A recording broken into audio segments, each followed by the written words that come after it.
जय श्री कृष्ण। राधे राधे।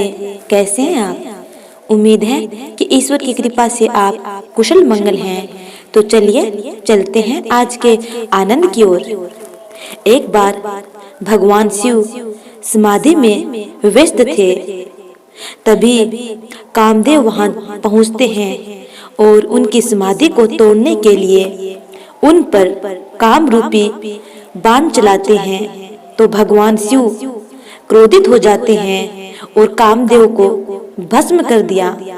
तब उसकी पत्नी रति भगवान शिव के पास जाकर करुण विलाप करने लगी। आशुतोष भगवान शिव ने उस पर दया करके उसे वरदान दिया कि द्वापर में जब सच्चिदानंद भगवान श्री कृष्ण का अवतार होगा तब तुम्हारा पति उनके पुत्र के रूप में उत्पन्न होगा।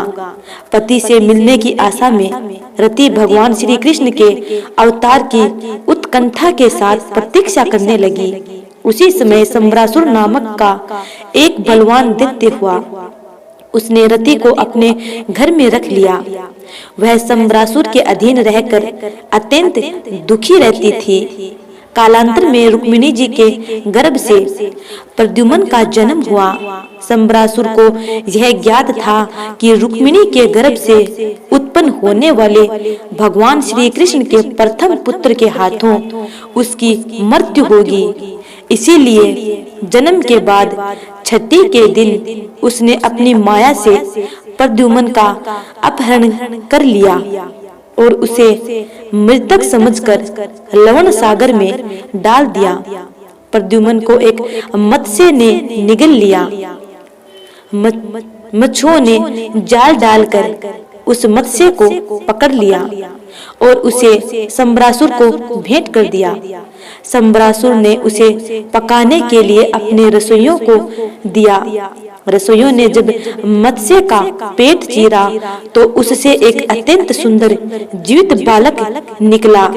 उन रसोइयों की स्वामिनी रति थी, जिसका नाम उस समय मायावती था। वह पाक कला में अत्यंत निपुण थी। रसोइयों ने बालक को लाकर मायावती को दिया।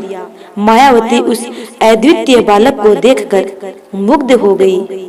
उसी समय देवर्षि नारद ने आकर मायावती को प्रद्युम्न के जन्म के रहस्य से परिचित कराया और सावधानी पूर्वक उनका पालन करने का निर्देश दिया। मायावती यत्न पूर्वक प्रद्युम्न का लालन पालन करने लगी। थोड़े ही दिनों में प्रद्युम्न जी युवा हो गए।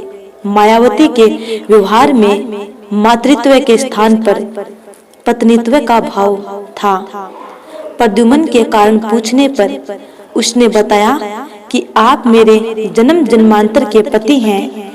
इस दुष्ट सम्रासुर को मारकर आप मुझे शीघ्र द्वारिकापुरी ले चलिए। मायावती की सहायता से प्रद्युम्न जी ने सम्रासुर का वध कर डाला। उसकी मृत्यु पर देवताओं ने प्रद्युम्न पर आकाश से पुष्प वर्षा की तथा उनकी भूरी भूरी प्रशंसा की। तदंतर मायावती के साथ विमान पर चढ़कर प्रद्युम्न जी द्वारिकापुरी पहुँचे। वे आकार प्रकार में श्री कृष्ण की ही प्रतिमूर्ति थे। उन्हें देखकर रुक्मिणी जी का मातृ स्नेह उमड़ आया। उनके सतनों से स्वयं दूध बहने लगा।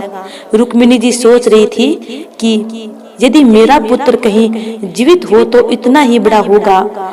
इतने में ही वहां अपनी वीणा की मधुर ध्वनि पर भगवान नामों का संकीर्तन करते हुए देवर्षि नारद पधारे।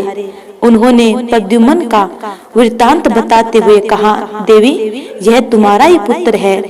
यह अपने अपहरणकर्ता सम्रासुर का वध करके यहाँ आया है और यह स्त्री इसके पूर्व जन्म की पत्नी रति है। देवर्षि नारद की बात का अनुमोदन भगवान श्री कृष्ण ने भी किया। रुक्मिणी जी ने अपने चिरकाल से बिछड़े हुए पुत्र को हृदय से लगा लिया। इस प्रकार कामदेव का पृथ्वी पर द्वापर युग में भगवान श्री कृष्ण के पुत्र के रूप में जन्म हुआ और पुनः रति के साथ मिलन हुआ। उम्मीद है कि आपको ये वीडियो अच्छी लगी है। यदि अच्छी लगी है तो लाइक कमेंट जरूर करना। आने वाली वीडियो का इंतजार करना। तब तक के लिए जय श्री कृष्ण, राधे राधे।